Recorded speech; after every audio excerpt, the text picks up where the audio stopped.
I've spent over a decade of creating all kinds of content, and the biggest project I've ever worked on is Super Mariomon. Before the game's formal release, I got to watch all my streamer friends play it early, but obviously the viewers also wanted to try. But they had to earn it. How, you may ask? Well, by beating the game through Twitch Plays Super Mariomon. Essentially, not just one Twitch chatter has to beat the game, but by typing up, down, left, A, B, whatever you want into chat, everyone gets to control it. And this peaked at like a concurrent of 5,000 viewers at some point. All in all, nearly 500,000 people participated in this experiment, and no, it wasn't easy. So many people thought I was insane for this, and few even called me a sociopath, but I've put chat to this test before, and despite everything, they always found a way to win. But the main difference here is that with old Pokemon games, everyone knows where to go. Super Mariomon was an entirely new game with a new Pokédex, a new overworld, new puzzles, and all sorts of new ways to make a hive mind look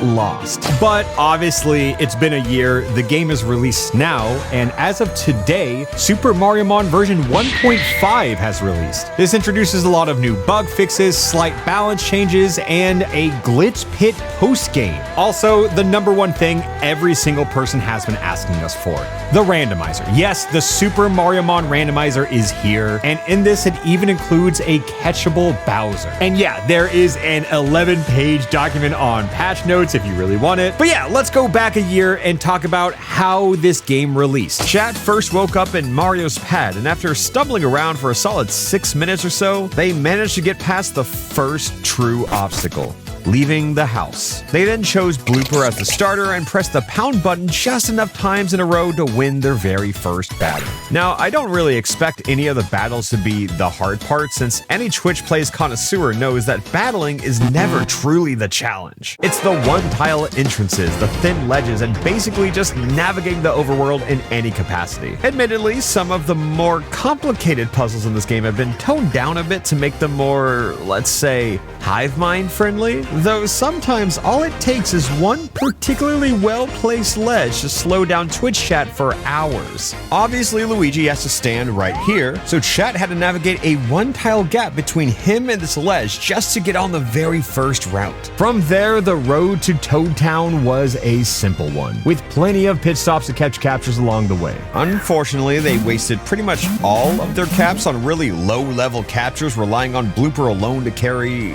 the entire early game. Most of World 1 didn't give chat any trouble at all until this one Monty Mole with Mudslap threatened to send them right back to Mario's pad. Maybe I was a bit overconfident about their ability to handle battles. I mean, there is a tool in their item bag that can make every fight so much easier: the Infinite Candy. With it, they can skip all that annoying grinding and level up their Pokemon as high as they want. But that would require an awful lot of coordination on their part. Yes, I know this could snowball, but as confident as I am that they can complete the game, I was still not confident that they would ever use this item because, come on. Understandably, chat decided to keep pushing forward and see just how far Blooper and their merry band of underleveled weaklings could take them. They pushed through the rest of 1-2 and arrived at Peach's castle with only an hour on the clock. Chat's proving they can handle basic movement and that they know where to go with the first video as their guide. Now, they just have to handle the first gym trainers of the run. The tutorial Toads fortunately did not give them much trouble, but against Toadsworth, things got real fast. But sure enough, they pulled through. Unfortunately, the next roadblock of Bowser's fire proved to be too hot for chat to handle. At this point, they realized that the experience they got from running around and fighting normally just wasn't gonna cut it. They needed to fish out those infinite candies, which again requires a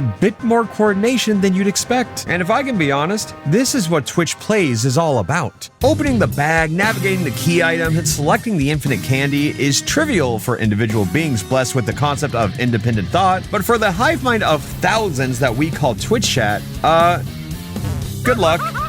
Anyways, chat was finally ready to march back up to Bowser. Not because they managed to level up their team, no. They just got bored and figured they could try to take him down this time. And somehow they were right. Even though their strongest move was Blooper's water gun, resisted by the dragon-type Bowser, it was still enough for them to barely claim the win. But that wasn't even the gym leader. They still had to fight Peach. Yeah, they never really stood a chance. After another half hour of fruitlessly trying to level up, chat headed back in and despite a slightly better effort, wiped once again. This time, chat realized they had to lock in and took no further precautions, and apparently it's that simple, they did it. Not only did they manage to get a solid chunk of levels on Blooper, who had been bestowed the nickname Ralph during all the menuing, they also managed to dodge the B button long enough for him to evolve into his second stage of Bubble Blooper. Sure, chat took their sweet time getting here, but the new and improved Ralph was immediately too much for Peach's team to handle, and he single-handedly delivered chat their first Power Star. Now it's time to introduce you to one of the game's recurring boss fights. No, I don't mean a rival fight, I mean these things. All you have to do to use a warp pipe is walk up next to it and press the A button. Yeah, this could be a problem, and it certainly doesn't help that there's a one-tile gap between this toad and the ledge, but hey, actually wasn't so bad. Oh, that warp pipe just sat there taunting them for a full 15 minutes before they finally made it back. Before they can head to World 2, though, it's Luigi time. At least Luigi's team isn't a problem for a capture like Ralphie, and after solving what is clearly the much harder problem of actually entering the warp pipe, chat was ready to take on World 2. Puzzles start dramatically ramping up in difficulty here, and I was curious to see how they'd handle the wild bullet bills. In order to get past this green wall here, chat has to turn the on switch to off. Sure, anyone can simply look at the map and mentally solve the puzzle themselves, but I was fully prepared for this and the following puzzles to gatekeep them for hours, even days potentially. And to my surprise, it only took 15 minutes for chat to figure out the launcher, even if they did shoot themselves in the face quite a few times in the process. After spending a bit of time exploring the next town of Cloudcap, chat headed to 2-2, where far more devious bullet bill nonsense awaited them. Despite this, they were cruising through this section. But when Ralph got poisoned in one of the grunt battles, they were in trouble. Like, without Ralph, the rest of the team just crumbled. And then the team crumbled. So chat took this opportunity to get more levels on the team, finally bringing Gooba and Koopa Troopa up to decently usable. They also hatched Baby Yoshi, who chat immediately knew was destined for greatness, and they were correct. It took about half an hour to make up the time they lost after the wipe, but chat breezed through the puzzles once again, and the team was now plenty strong enough to sweep through any of the other grunts. Their newfound levels also made Bowser's second fight an absolute piece of cake. Even though chat had a monster in Ralph, he wasn't even the carry for this fight. In fact, it was, actually, I'm just gonna call him Koopa Troopa.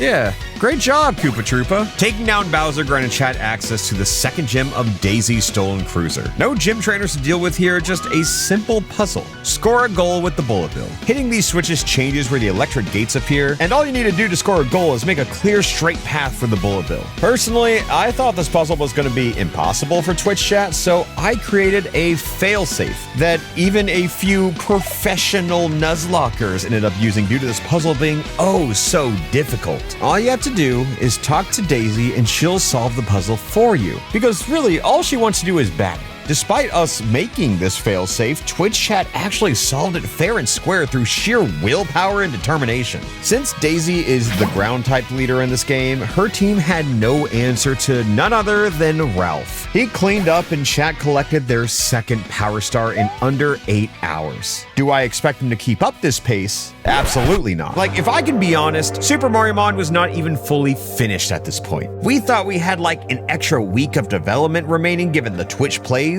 and let's just say, we might have missed out on a crucial week of bug testing. Anyways, Mariomon's world map is structured more like a Mario RPG than a Pokemon game. Each Power Star is a chapter, and after you beat the chapter, you come back to the hub world before moving on to the next one. Sure, getting back to the warp zone requires a little bit of backtracking that might or might not have taken chat a couple hours to complete. World 3 takes us to Diamond City, where Wario has set up shop and has this crazy idea on how to make another monster collecting RPG game. Of course, Wario won't let anybody into his warehouse without the code, so chat is gonna have to fight his 3 henchmen across the city, and again, as a reminder, navigation is the hard part of this challenge. So good thing they had zero interest in it. The one thing on their collective minds was spending money. Since Diamond City has a massive department store that sells just about everything, including evolution items, it was time to invest in the future star of the show, the one, the only, Blue Yoshi. So, let's take a look at that moveset, huh? Yeah. beautiful. Sure, the level advantage means it probably won't matter for a while, so chat set out to take on Jimmy T. And if you've ever played Super Mariomon, you might think this is where everything ends. However, like the Daisy puzzle, we made a chat-friendly build of this section too. And in hindsight, we either decided to be too nice or had a bit too little faith. So with that out of the way, next up was Ashley's mansion. Given that chat somehow leveled up their entire team and made quick work of everybody in the basement, it was time to find Luigi. Surely this entirely unchanged puzzle will stop them right in their trip. Yeah, not only did they find him, they also managed to hit one of the biggest skips in the game, telling Ashley that you do not want to fight. This is an optional battle and she just gives you the password anyway, so 2 down, 1 to go, I guess. The last code word comes from Penny, and I guess there was just something about her unbridled aura that forced chat to cower in fear until they leveled their beloved Blue Yoshi to level 100? Why? I don't know. But they also had a level 42 Goomba stack for good measure. All things considered, Penny was a cakewalk, I wonder why. And I'm just gonna make an educated guess that the 3rd gym leader will be as well. Am I starting to regret giving them infinite candies? A little bit. But even with all these levels, do I think they're gonna beat it in a timely manner? No, I'm not worried. The game's not done, but I'm not worried. 6 hours after waltzing into Diamond City, and chat finally entered Wario's warehouse. They walked inside and absolutely wiped the floor with both Red's Pokemon and again with Wario's captures. Turns out being level 100 before the game's halfway point is pretty good. Who would have guessed? Again, if I can be honest, I just didn't think they'd have the coordination to do it. There was a bit of drama on the way to World 4 when chat got in a fight with themselves at the PC over which captures are worth bringing onto the team. Despite a few desperately begging for Strollin' Stew's addition to the party, they were all drowned out. Instead, TT the Podoboo got added and Stu's fan club wasn't big enough to pull him out of the PC. So chat headed off to Main Street with a Goomba stack, a Podoboo, Ralph the Blooper, and 2 Koopa Troopas. Oh, and a level 100 Blue Yoshi. They then successfully managed to pick up the Koopa shell from this helpful toad, which is essentially Surf, and then made quick work out of the gym cavern on their way up to Main Street. Of course, that's not what I expected to be the hard part of this world, though. This is what I expected to be the hard part. Silphco's conveyor puzzle in Pokemon Red was one of the biggest stopping points of the original Twitch plays, and this puzzle takes up a much bigger space, but I don't think it's any more complicated. You just can't beat it until you win some battles against Waluigi's gym trainers and force the conveyors to flip into place. With their overlevel captures, chat breezed through it and made their way to Waluigi within an hour of walking into the casino, again, utterly blowing my expectations out of the water. In this game, Waluigi is a toxic gamer. I mean, the poison-type gym leader. For the first time of this run, Blue Yoshi spent most of the battle on the bench. Instead, chat focused on Goomba Stat, Koopa, and Ralph, who all put in solid work to earn the 4th Power Star. Like, I can't lie, chat was exceeding every expectation so far, and we are only 20 hours in. I fully expected this to take, like, twice as long. Sure, I might have overcompensated with the rare candies. I mean, like, I know I didn't want this to take forever, hence the candies, but yeah, I might have overdone it. Anyways, chat was about to run into by far the biggest boss yet, and no, it's not even a battle. It's this guy. World 5 is definitely the most ambitious part, yada yada yada, you know about all that. It's full of puzzles that force you to swap between controlling Mario, who can jump and surf, and Captain Toad, who can move boulders. You can probably already see why this section is a bit more complicated than everything else they've had to deal with so far, so let's just see how it goes. Captain Toad joined Mario and they won their first tag battle with 20 hours and 26 minutes on the timer. The first puzzle after that is pretty simple. Mario uses the jump pad while Captain Toad shoves boulders into their holes. The first boulder is 3 spaces away from the hole, which most would call a simple straight line. That took chat 12 minutes. All things considered, not bad, but by the time they triggered the next switch, yeah, it took over 2 hours to move a rock less than the length of 1 screen. While their level 100 Blue Yoshi is an absolute unit, its horrendous moveset was starting to become an actual issue. Chat had already wasted almost an hour trying and failing to do damage with Blue Yoshi through Last Resort, the move that requires you to use every other move. By the time they reached this double battle against the Kong guards, their team was cooked. It was an over-level Blue Yoshi, sure, but that was all it really had going for it. Even though Although it took a while, like I mean a while, Blue Yoshi eventually pulled through with levels and nothing else. Of course, Super Mariomon has had its fair share of bugs, some noted by me and several found by others. I think it's because I cleared the weather. Oh man, my progress! Despite this, Twitch chat was one of the best playtesters we had and discovered several glitches that we never could have seen coming. Which I guess makes sense as they're constantly putting every random move imaginable. So not only did chat get soft-locked as Captain Toad, but they also performed a never-before-seen glitch that duplicated their signature Blue Yoshi. So, sure, why not? Chat now has 2 Blue Yoshis, and yes, they're both level 100. Surely, there's no way they can lose now.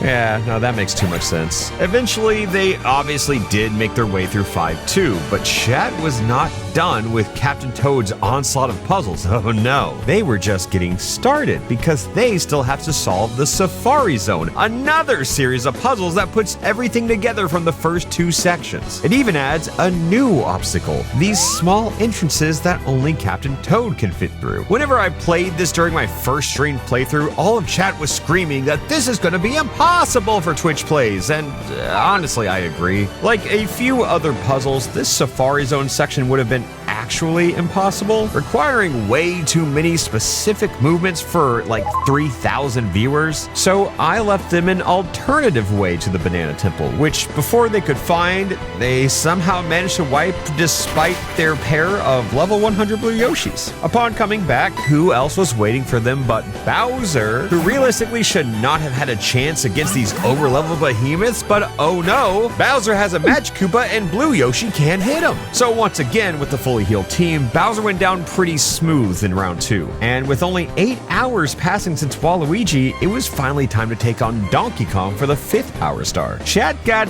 extremely lost trying to find Donkey Kong's arena behind the waterfall. At least they managed to get Quick Attack on one of the Blue Yoshis, so they at least had something for flying types. But with Dig as their best move meant that this fight against Donkey Kong's grass types...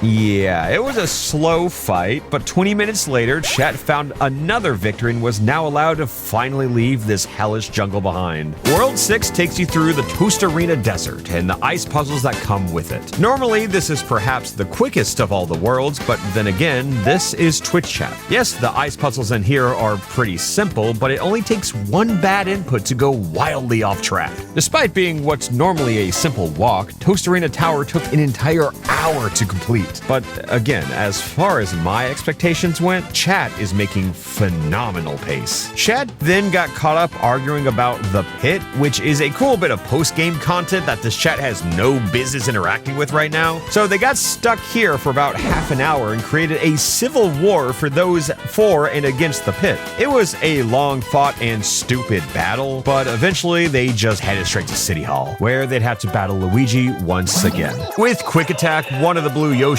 easily dismantled his team alongside Ralph, who has been re-nicknamed like 5 times now. But before chat can fight Pauline, she asks the Hive Mind Mario to go get her microphone out of the sewers. And you'll never guess who's responsible for this one. Not only are there a few Koopa Troop admin battles down here, but it also has another puzzle sequence. It's nothing crazy, so he left it unchanged, and to my surprise, they cleared it instantly. Like, keep in mind, at this point in time, Super Mariomon has not even been released yet. Chat has to beat the Elite Four to download it, and my god, they want to play this game badly. They were getting pretty close to the end of the sewer section, but only one of the 2 Blue Yoshis were still alive and swiftly starting to run out of moves. Chat inevitably wiped in this admin battle with a nasty charge and Chuck who could tank even the level 100 Yoshi's admittedly weak attacks, and this wipe easily could have cost chat a lot of time, but they locked in, shook it off, and got right back in there before taking out the admin with the fully healthy team. Now it's time for Bowser's compelling performance on a mad piano.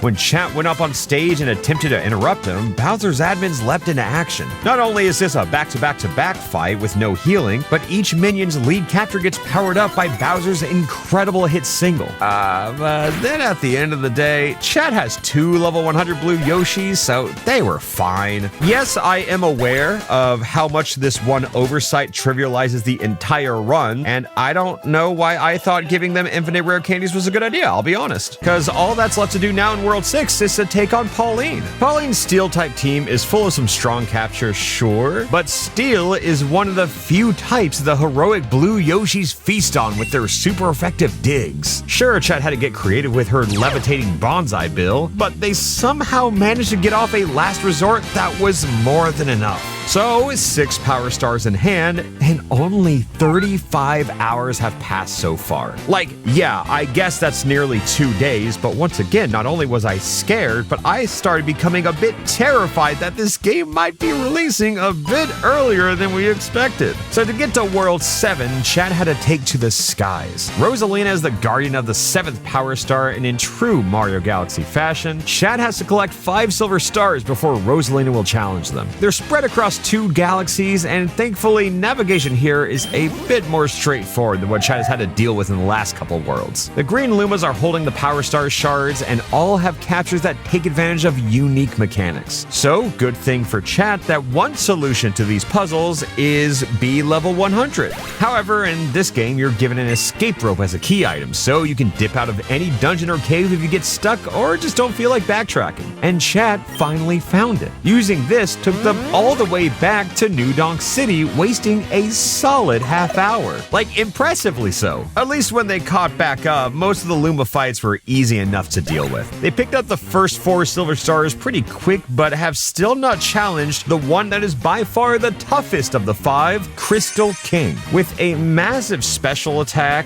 which was supposed to be the difficulty here, the real problem was something different. It was the fact that this battle is coded as a wild battle, which means yes, you can catch the Crystal King, but you can also run from him.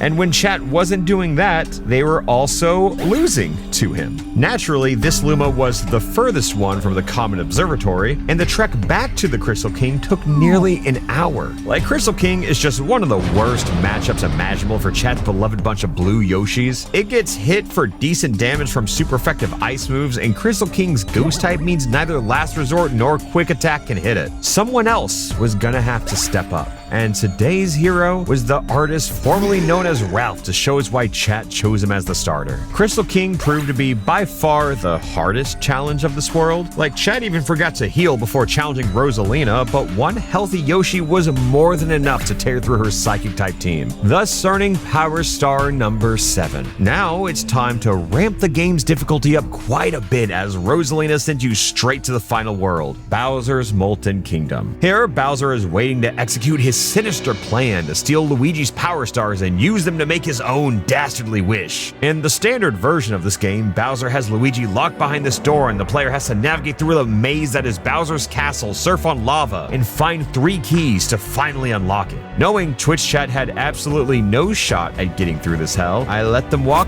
right on up. Personally, I thought it was going to be funny watching them stumble around and then have a funny realization like, oh, the final door was open the whole time. But nope, they noticed it immediately and skipped past a dungeon that probably would have taken them like an extra 3 days otherwise. So, if anything, I've learned my lesson.